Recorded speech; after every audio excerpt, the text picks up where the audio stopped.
고대인들은 단순히 눈을 즐겁게 하는 것이 아니라 마음과 머리와 영혼까지 감동시키는 경험을 아름다움이라고 표현했다. 우리에게는 인생의 가장 추한 순간에도 아름다움을 포착하는 능력이 있다. 그 덕에 상처에 새로운 의미를 부여하고 자신을 추스릴 수 있는 것인지도 모른다. 중요한 것은 우리가 관심을 기울이기 전까지 아름다움은 잠들어 있다는 것이다. 아름다움은 우리가 삶 속으로 초대할 때만 잠에서 깨어나기 때문이다. 안녕하세요. 오늘 소개할 책은 절대 기도의 비밀입니다. 지은이는 그렉 브레이드, 펴낸 곳은 굿모닝 미디어입니다. 컴퓨터 시스템 수석 디자이너, 컴퓨터 지질학자였던 그렉 브레이드는 마음속 깊은 열망과 내면의 힘이 현실화되는 과정을 과학적 방법으로 탐구한 선도적인 권위자로 인정받고 있습니다. 그는 시대를 초월해 의식의 변화를 일으키는 명상의 힘을 밝혀내기 위해 고대 사원과 사라진 문서들을 20년 넘게 연구해 왔습니다. 첫 번째 비밀, 느낌의 기도로 직접 소통하라. 두 번째 비밀, 치유의 숲. 세 번째 비밀, 신의 선물 축복. 네 번째 비밀, 아름다움의 힘. 다섯 번째 비밀, 나만의 명상과 기도. 이 가운데 두 번째 비밀, 치유의 숲. 낭독하겠습니다. 처음에 나는 텔레비전 화면에 나타난 영상을 보고 어리둥절하기만 했다. 그 장면은 지난 몇 주 내내 텔레비전에 줄기차게 방영된 장면 중에 하나였지만 내게는 낯설기만 했다. 다양한 연령대의 사람들이 사방으로 뛰어다니면서 더러운 몰골로 불에 타거나 공포에 질려 아수라장을 연출했다. 그날 나는 호주의 시드니에서 하루 종일 강연을 마치고 호텔 숙소로 돌아와 그날 일어난 뉴스를 보기 위해 텔레비전을 막 튼 참이었다. 텔레비전 화면 쪽으로 가까이 다가가자 그제야 그것이 이해되기 시작했다. 시드니의 지방 방송국들은 러시아의 베슬란 중학교에서 벌어지는 장면을 편집하지 않고 생방송으로 내보내고 있었다. 불과 며칠 전에 수백 명의 아이들과 어른들이 개학 첫날 테러리스트에게 인질로 잡히는 사건이 발생했다. 밀고 당기며 협상이 벌어지는 며칠 동안 무언가 변화가 일어난 게 분명했다. 소요 사태가 진압되는 과정에서 인명피해가 엄청나게 불어났다. 처음에 학교 체육관에 억류되었던 1200명의 인질 중 무려 350명 가까이 되는 사람들이 죽었다. 그 중에서 절반은 어린아이들이었다. 아무 이유 없이 몇몇 성난 사람들의 무의미한 논리에 무고한 아이들이 희생을 당한 것이다. 각 가정의 사정을 살펴보니 그날의 현실이 어떠했는지 짐작이 갔다. 그 도시의 거리에서 아무나 붙잡고 물어봐도 직접적으로 아는 사람을 잃었거나 죽은 사람의 친척들을 알고 있었다. 그리고 많은 사람들이 한 명 이상의 가족을 땅에 묻었다. 비탈리 칼로에프라는 주민은 아내와 아들과 딸, 가족 전부를 묻었다. 목사 토피에프와 그의 아내는 5명의 자녀 중 4아이들을 땅에 묻었다. 8살 보리스, 11살 알비나, 12살 루바, 14살 라리사였다. 다섯째 아이 마디나는 부상을 입고 집에서 회복 중이었다. 운명의 잔인한 소용돌이 속에서 목사인 토피에프의 형과 그의 아내도 3 자녀 중 2를 잃었다. 많은 이들의 목숨을 앗아가며 감당할 수 없는 충격을 안겨주었던 뉴욕시 9.11 테러 사건 때와 마찬가지로 베슬란에서 일어난 이 엄청난 사건은 보는 사람으로 하여금 진저리를 치게 만드는 사건이었다. 고난의 시대에도 신앙을 굳건히 지켜 다른 사람에게 귀감이 되었던 사람들마저 이 무자비한 비극에 의해 그들의 신앙은 시험에 들었다.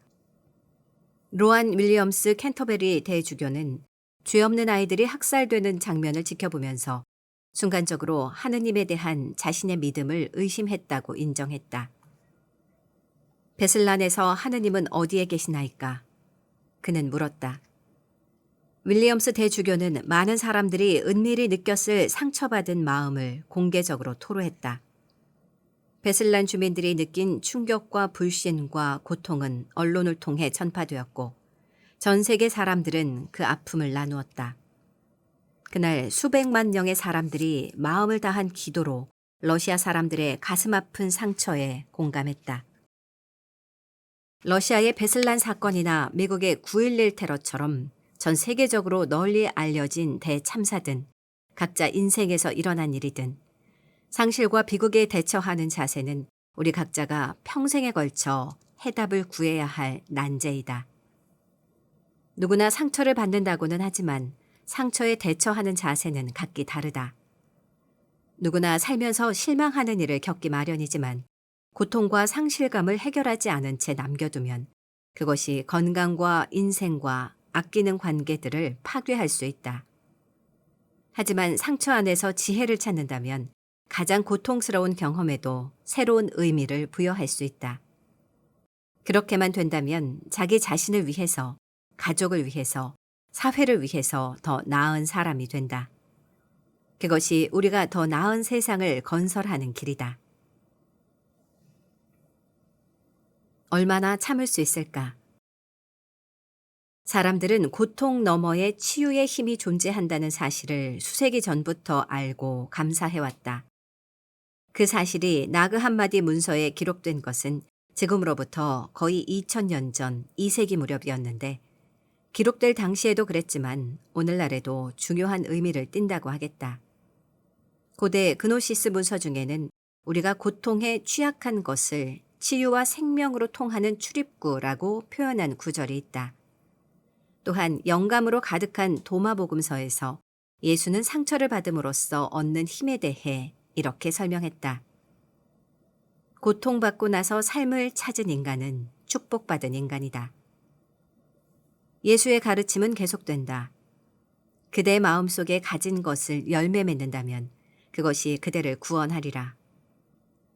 결국은 각자 마음속에 살아있는 사랑이 모든 치유의 원동력이다.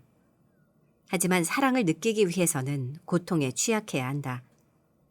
상처는 감정의 한계를 알 수 있는 방법이기도 하다. 자신의 고통을 느끼고 다른 사람의 고통을 연민하는 능력이 있다는 것은 깊이 사랑할 수 있는 능력이 있음을 방증한다. 말하자면 자신을 치유하기 위해서는 사랑이 필요한데 사랑할 능력이 있다는 것을 깨닫기 위해서는 가끔씩 상처라는 대가를 지불해야 하는 것이다. 가끔은 지혜와 상처 사이의 관계를 알고 사랑하는 것만으로도 치유의 세계로 날아갈 수 있다.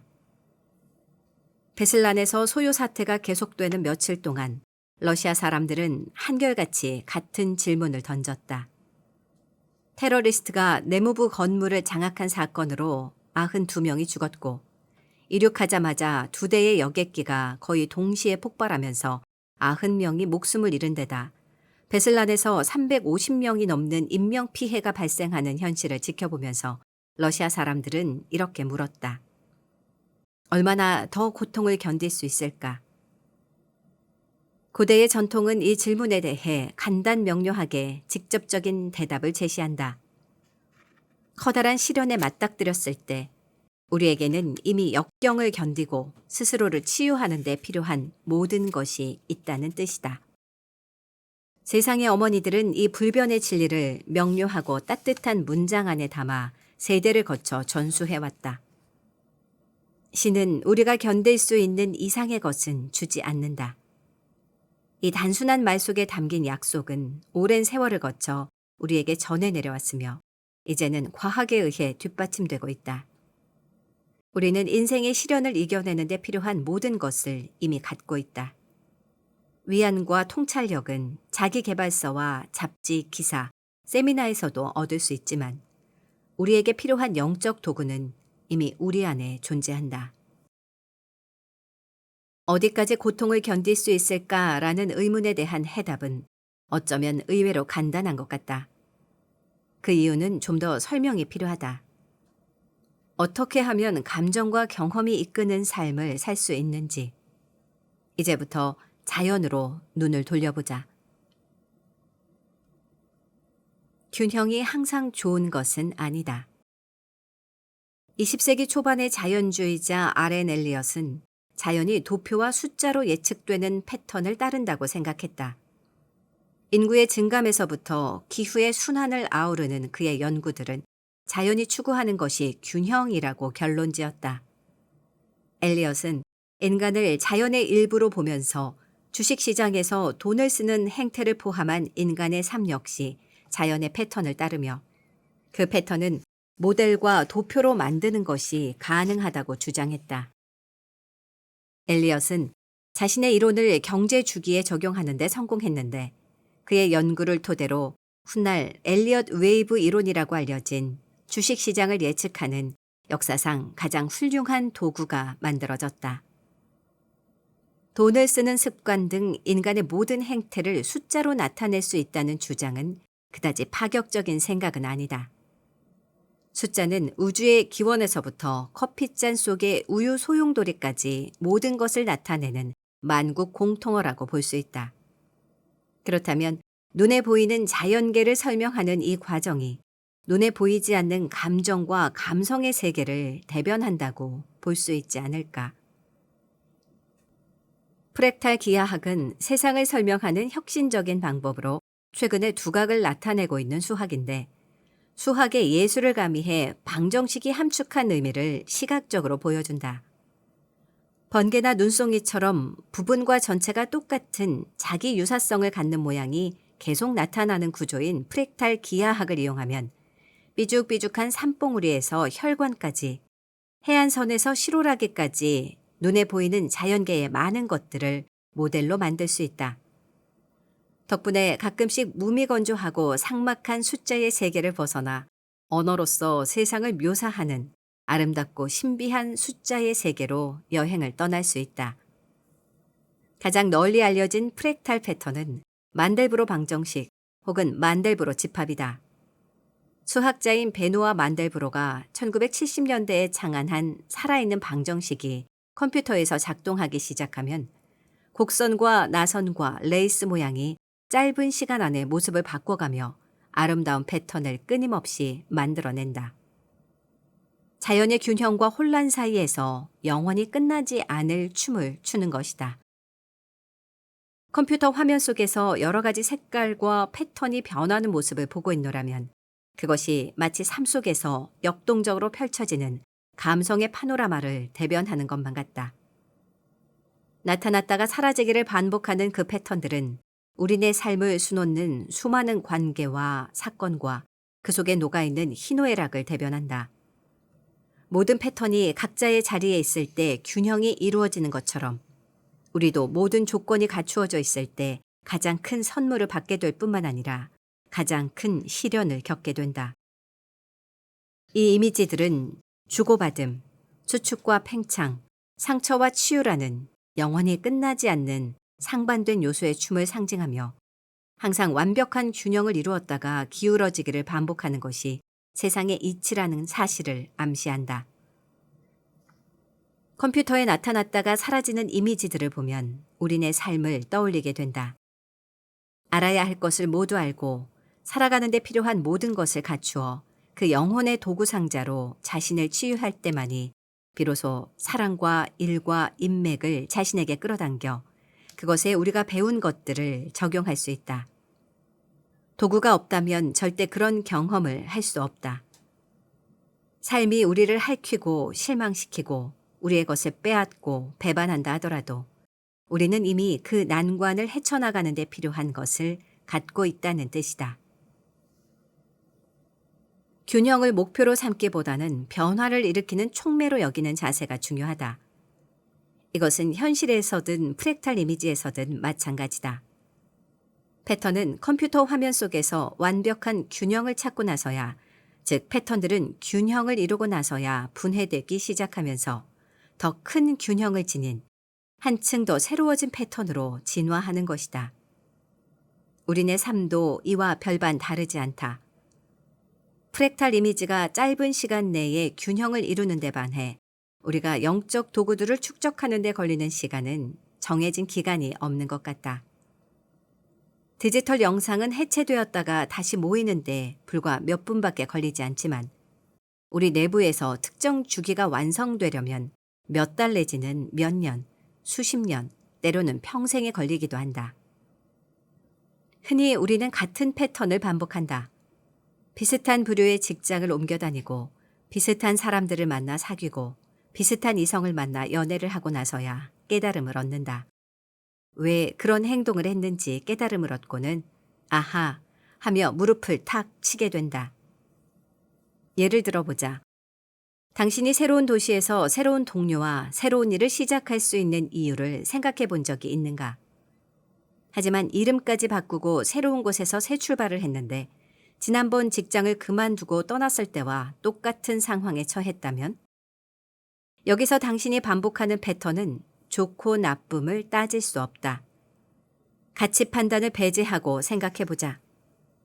새로운 환경에서 예전에 익숙한 패턴을 반복하고 있는 자신의 모습을 발견한다면 그것을 인생에 대한 깨달음을 얻을 기회로 삼아라. 자기가 처한 상황을 바라보고 깨달음을 얻으면 더 나은 사람이 될 수 있다. 시련을 겪어야만 깨달음을 얻는다.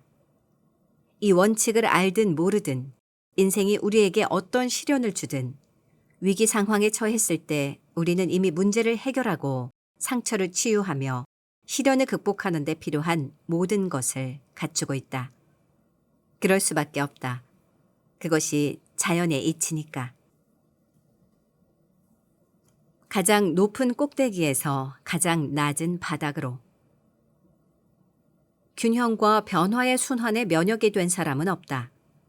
가족과 친구가 얼마나 많고 얼마나 많은 책을 읽었으며 얼마나 성공을 거두었든 간에 누구나 인생의 변곡점은 있기 마련이다. 흥미로운 것은 저마다 그 변곡점이 다르다는 것이다. 아무리 자기 인생을 조종하고 통제할 수 있다고 자신한다 하더라도 모든 경험과 관계는 우리의 통제력을 벗어난 곳에 있다. 우리 자신을 훈련하고 준비하기 위해 거치는 과정인 것이다. 배신과 상처로 얼룩진 인생의 고비를 겪는 동안 문제를 정복하는 길에 한 발짝씩 다가갈 수 있다. 하지만 마지막 영적 도구를 갖추고 나서야 균형을 이룰 준비가 되었다는 신호를 보낼 수 있다. 이봐, 나 준비됐어. 어서 시작해. 그제야 스스로 깨달음을 얻었다는 것을 증명할 때가 된 것이다. 의식을 하든 못하든 경험에서 깨달음을 얻을 때까지는 시련을 겪을 수밖에 없다. 시련인지 아닌지 잘 모를 정도로 교묘하게 괴로운 일을 겪을 수도 있다. 하지만 과거에 겪은 배신과 깨어진 약속이 의미하는 바를 파악할 때 비로소 지혜와 내공이 생겨 반복한 패턴을 깨고 새로운 삶을 시작할 수 있다. 서구 불교계의 선구자이며 스승인 라마 수르야다스는 상처와 슬픔으로 얼룩진 시간이 얼마나 강력한 힘을 발휘할 수 있는지를 다음과 같이 설명했다. 모든 인생에는 기쁨과 슬픔이 있기 마련이다. 우리는 기쁨에만 집중하며 슬픔은 잊으려고 애쓰지만 인생에서 만나는 모든 것들을 깨달음의 계기로 삼는 것이야말로 얼마나 현명한 자세인가. 깨달음의 계기는 가끔씩 전혀 예상하지 못한 방식으로 우리를 찾아온다. 우리는 왜 죽는가? 우리가 왜 죽는지 의문을 품어본 적이 있는가? 전쟁이나 살인, 사고, 자연재해, 열악한 생활 양식과 같은 뻔한 이유들은 배제하고 생각해보자. 인간이 죽는 근본적인 원인은 무엇일까?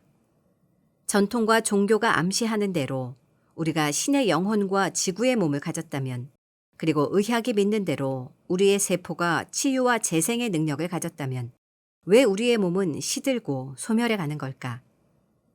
이른바 중년을 거쳐서 100살을 향해 나이를 먹어가는 동안 건강하고 활력이 넘치는 인생에서 점점 멀어지는 이유는 무엇일까? 나는 전 세계를 돌아다니며 워크숍에 참가한 사람들에게 이 질문을 수없이 던졌다. 그럴 때마다 사람들은 위에서 말한 이유들을 나열하면서 늙은 나이가 우리의 생명을 앗아간다고 대답한다. 사람은 그냥 나이를 먹으면 기능이 멈춘다는 전형적인 대답인 것이다. 언뜻 보면 죽음의 원인을 밝힌 의학 연구들은 이렇게 상식적인 대답과 일맥상통하는 것 같다. 이런 시각은 건강백과사전에 실린 한 기사의 첫 문장에 가장 잘 요약되어 있는 것 같다. 기관과 조직, 세포의 변화라는 제목의 이 기사는 이런 첫 문장으로 시작한다. 대부분의 사람들은 생물의 기관이 나이가 들어감에 따라 기능을 잃기 시작한다고 생각한다. 나는 그 대부분의 사람들과 의견을 같이 하지 않는다. 나는 우리의 몸이 어떻게 이루어져 있고 어떻게 기능하는지를 조사하면 할수록 노화에는 뭔가 다른 요인이 있음을 확신하게 되었다. 현대의학의 모델로는 설명할 수 없는 그 무엇이 있다. 같은 기사에는 이런 가능성을 시사하는 내용이 나온다. 글의 저자는 나이가 들면서 신체가 쇠퇴하는 이유는 완전히 밝혀지지 않았다고 말한다. 어떠한 이론도 노화라는 변화를 완벽하게 설명하지 못한다. 다른 말로 하면 세월이 감에 따라 인체가 소멸하는 원인은 아직 정확하게 알 수 없다는 뜻이다. 누구나 때가 되면 세상을 떠나겠지만 나이가 들고 고통받고 죽어가는 필연적 과정을 극복할 가능성은 없는 것일까? 우리는 영원히 존재하도록 만들어진 기적이다. 과학자들과 의학자들은 물론이고 일반 학자들까지도 인간의 몸이 생명을 유지하는 놀라운 능력을 가지고 있다는 생각에 공감하고 있다. 우리의 몸에는 대략 50억 개의 세포가 존재하는데 이 세포들은 평생 스스로를 치유하고 재생산하는 능력이 있다고 밝혀졌다. 달리 말하면 우리는 끊임없이 안에서부터 바깥으로 우리 자신을 대체하고 재건하고 있다. 재생산되는 세포 중에는 특출한 세포가 있다. 그것은 우리를 우리답게 만드는 개성과 밀접한 관련이 있는 두뇌세포와 심장세포이다. 두뇌와 심장의 세포가 재생산하는 능력이 있다는 사실이 여러 연구에 의해 밝혀지기는 했지만 그 세포들은 과연 재생산을 할 필요가 있을까 하는 의문이 들 정도로 워낙 튼튼하다.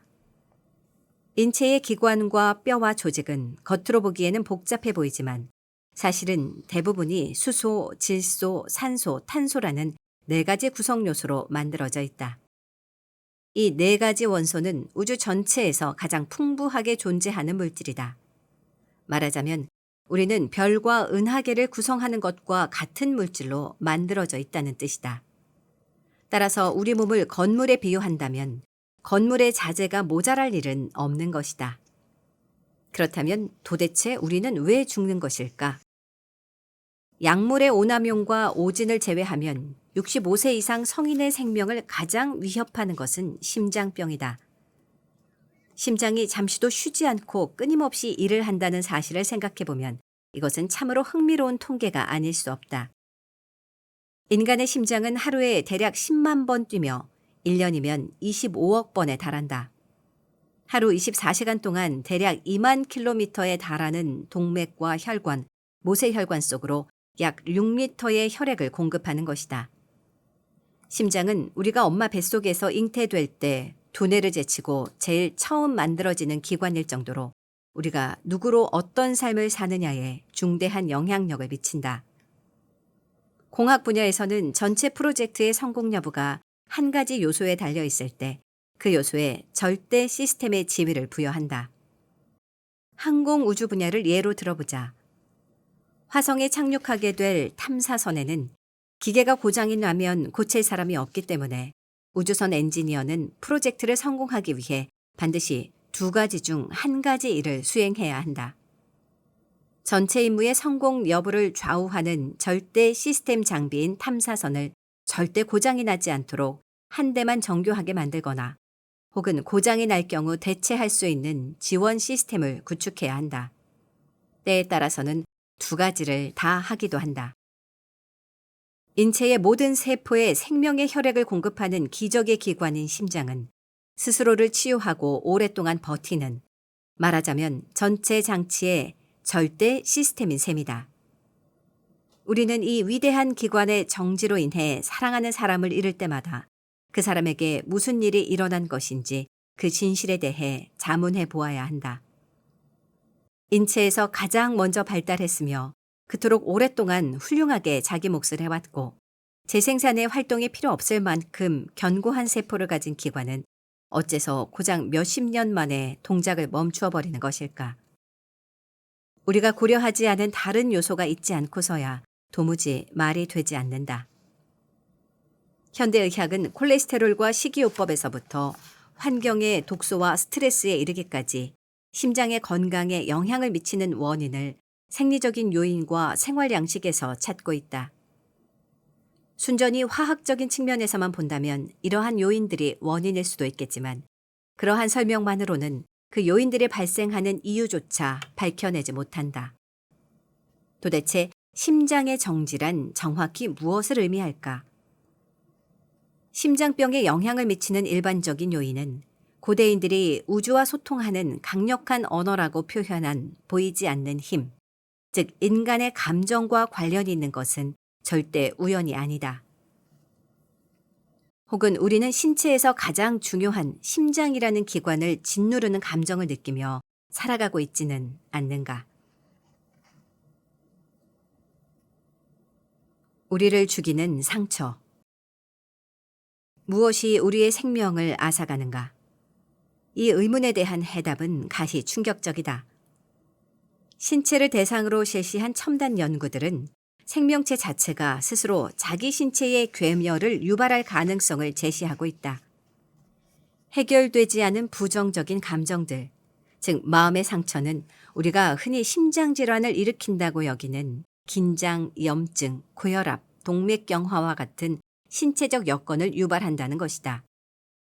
최근에 듀크 대학의 제임스 블루멘탈은 그의 역사적인 연구 논문에서 마음과 신체의 이러한 관계를 밝혀냈다.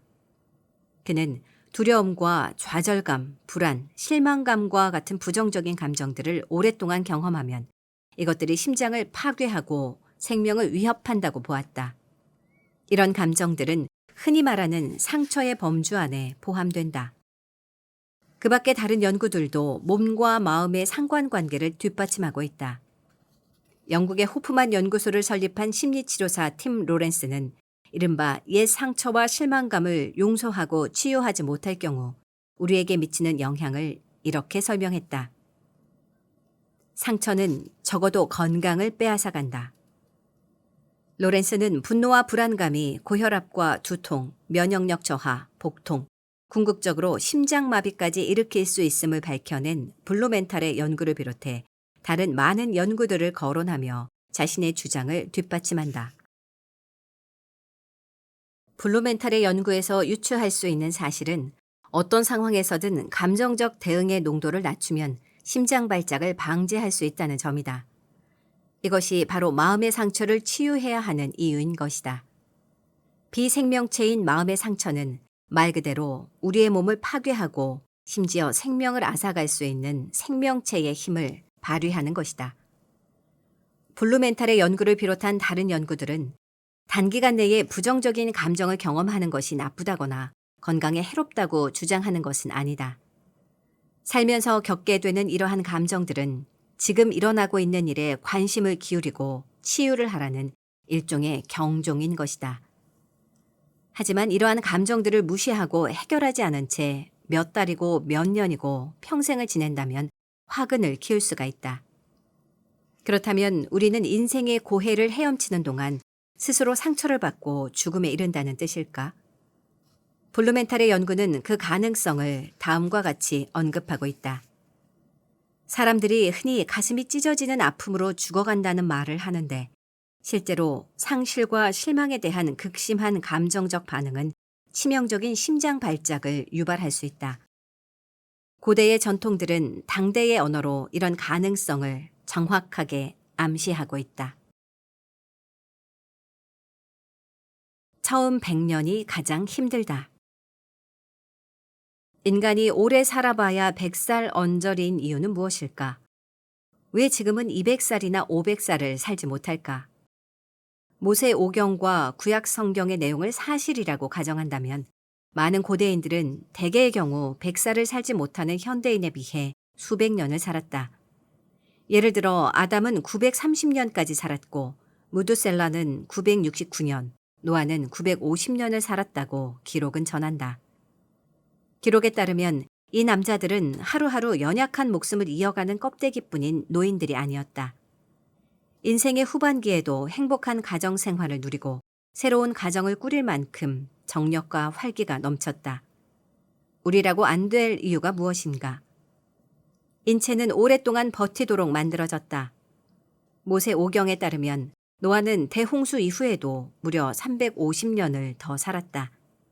그가 950살의 나이에 죽었다는 것은 600살의 나이에도 인류 전체의 생존을 확보하는 튼튼한 방주를 건조할 정도로 건강하고 활기가 넘쳤다는 뜻이다. 더 오래 살고 더 건강하게 살았던 시대가 있었다면 지금은 어쩌다 이렇게 된 것일까? 어떤 변화가 있었을까? 수세기를 이어내려온 수없이 많은 문서들과 영적 전통들은 우리가 신체를 통해 우리 자신을 표현하는 영혼이라고 말한다. 몸은 우주의 요소들로 만들어졌지만 몸에 생명을 불어넣는 것은 영혼이다. 영혼이 상처를 받으면 그 고통은 몸속으로 이송되고 각 세포마다 스며든다. 그렇다면 일반적으로 인간의 수명이라고 인정하는 100년이라는 시간은 신체가 치유받지 못한 영혼의 상처를 감내할 수 있는 한계라고 보면 어떨까? 모진 세파에 시달리며 견뎌낼 수 있는 시간이 한 세기라는 말인가? 사랑하는 사람이나 아끼는 애완동물 혹은 애착을 느끼는 일들이 인생에서 사라지는 모습을 지켜볼 때 고통을 느낀다고들 말한다. 상실과 실망과 배신으로 가득한 일생은 가장 강인하고 가장 튼튼한 신체기관인 심장을 무너뜨릴 만큼 강력한 힘을 가졌을까? 그게 아니라면 우리의 상처는 아주 먼 옛날에 시작되었고 그만큼 뿌리가 깊은 것일지도 모른다. 고통의 근원은 겉으로 드러난 것도 있지만 눈에 잘 띄지 않고 뿌리가 깊으며 전 세계인이 공유하는 생각하기조차 끔찍한 것도 있다. 문화와 사회를 막론하고 세상의 창조 신화를 살펴보면 우리의 영혼은 몸을 가진 인간으로 이 세상에 태어나기 위해 반드시 영혼의 고향으로부터 분리되어야 했다. 우리의 마음속에 자리한 뿌리 깊은 두려움 중에 하나가 바로 분리되고 홀로 된다는 두려움이다. 모든 사람의 잠재의식 속에는 자신보다 더 큰 존재로부터 분리되는 것을 두려워하는 고통이 자리 잡고 있는 것 같다. 만약 이것이 사실이라면 우리는 영혼이 떠나온 고향을 너무나 그리워한 나머지 여기 이 지구상에 그보다는 작지만 자신의 가정을 꾸림으로써 일체감을 회복하고 허탈감을 메우려는 것인지도 모른다. 그렇다면 가정을 잃은 상실감이 마음에 크나큰 상처를 남긴다는 것은 당연한 일일 것이다. 상실감은 상처와 고통의 심연 속으로 우리를 밀어넣는다. 많은 사람들이 극심한 고통을 겪으면서도 삐걱거리는 가족과 인간관계와 지난날의 추억을 어떻게든 유지하려고 애쓴다. 돌이킬 수 없는 상황과 떠나간 사람을 그리워하면서 영혼의 고통을 무디게 하기 위해 일종의 마취제인 술과 약물에 기대기도 한다. 사랑하던 사람을 잃었지만 그 사람과 함께했던 시간을 감사하게 여길 줄 안다면 가장 강력한 치유의 길을 향해 크나큰 발걸음을 뗄 수 있다. 이런 관점에서 똑같은 원칙을 거꾸로 적용해보면 스스로 자신을 아프게 하고 죽음을 자초할 수도 있다. 쇠퇴와 소멸의 길이냐, 치유와 활로의 길이냐는 인생을 바라보는 우리의 시선과 태도와 관련이 있다. 여러 가지 가능성이 있지만 이것만큼은 확실하다. 생물학적으로 따져볼 때 인체는 더 오랫동안 버티고 유지될 수 있다. 원래 인간은 현대인이 누리고 있는 것보다 훨씬 더 건강하고 더 풍족한 삶을 누릴 수 있다는 뜻이다. 현대인의 수명 방정식은 신체적인 요소만으로 이루어져 있지만 무언가 빠진 것이 있다. 그 무언가는 어떤 이름으로 불리든 인체의 자양분이 되는 영적인 힘일 것이다. 생명을 좌우하는 이 활기를 신체에 불어넣는 비결은 고대인들의 전통 속에 면면이 전해 내려왔다. 고대인의 지혜를 탐색하면 과거의 상처를 치유의 지혜로 바꾸는 힘을 얻을 수 있다. 더 건강하고 더 활력이 넘치는 인생을 더 오랫동안 살기 위해서는 마음속의 상처를 이해해야만 한다. 사랑을 느껴라. 수많은 고대의 전통이 언급한 아름다움과 기도의 힘은 현대인의 생활 속에서 재발견되고 있다. 연은 글에서도 보았듯 나바호 인디언의 지혜는 바깥 세상에서 겪는 고통과 마음속에 존재하는 사랑 사이의 관계를 깨닫는데 핵심이 있다. 상처와 지혜와 사랑은 완전히 다른 것처럼 보이지만 대개는 전혀 뜻하지 않은 기묘한 관계를 통해 긴밀하게 연관되기 마련이다. 아픈 만큼 성숙해진다는 말이 있다. 아픔을 겪으면 자신의 감정 수용 능력을 확인할 수 있다. 상처가 깊고 고통이 클수록 감정의 농도는 짙어진다. 가장 큰 고통을 느낄 때 가장 큰 사랑을 경험할 수 있다. 우리가 그것을 사랑이라는 이름으로 부르든 그저 삶 속에서 사랑의 의미를 실천하며 살아가든 아무런 차이는 없다. 사랑은 우리를 지탱하는 뿌리다. 행복할 때나 힘들 때나 사랑은 우리를 이끄는 힘이며 가장 쓰라린 인생의 상처도 치유할 수 있다는 약속이다. 고대인들은 삶 속에 녹아 흐르는 사랑으로 상처를 치유했다. 우리도 그러기 위해서는 가장 쓰라린 상처를 가장 큰 지혜로 바꾸는 길을 찾아야만 한다. 상처를 지혜로 바꾸기. 상처와 지혜는 자연스러운 순환 과정의 일부로서 서로 긴밀히 연관되어 있다. 상처는 경험을 해석하는 마음가짐에 따라 생기기 때문에 일어난 일을 바라보는 시각을 바꾸면 순환 과정상의 초점 역시 바뀌게 된다. 상처가 너무 깊어서 그것을 부정하고 싶거나 도망치거나 어떻게든 정면 대결을 피하고 싶을 때는 그 감정 안에 갇히기 쉽다. 하지만 어디에서 비롯된 상처이든 상처를 치유된 지혜의 형태로 변형시키는 힘이 우리 내부에 있다. 상처를 준 사건은 변하지 않았지만 고통을 대하는 마음가짐을 달리하면 힘을 얻을 수 있다. 최근에 들어서 서양의 과학은 고대인들이 이해하고 실생활에 적용했던 진리를 재발견했다. 고대인들은 우리 주변의 세상이 살아있는 거울이라고 생각했다. 즉, 세상은 우리 안에 살아있는 감정들을 투영하는 양자망인 것이다. 건강은 물론이고 가정과 사회와 세계 평화의 양상은 우리의 마음속 깊은 곳에 자리한 믿음들을 반영하고 있다는 뜻이다. 인간의 믿음과 세상의 경험 사이의 이러한 관계는 이제 21세기 최신 이론들의 강력한 지지를 받고 있다. 긍정적인 믿음뿐만 아니라 부정적인 믿음에도 똑같은 원리가 적용된다. 감사와 공감과 사랑 같은 생명 친화적인 감정들은 저혈압이나 좋은 호르몬의 분비 혹은 면역력 강화와 같은 건강에 이로운 조건을 유발하는 것으로 밝혀졌다.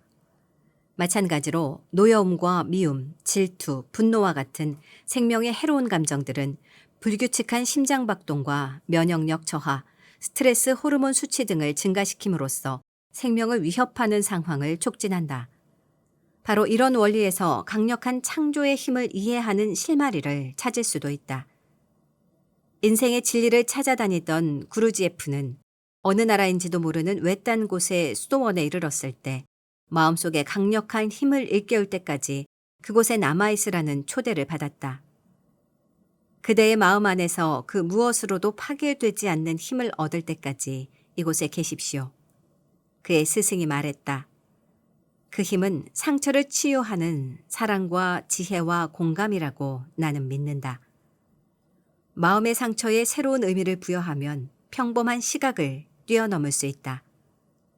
상처에 새로운 의미를 부여하고 축복할 때 비로소 우리는 상처를 뛰어넘어 도약할 수 있다.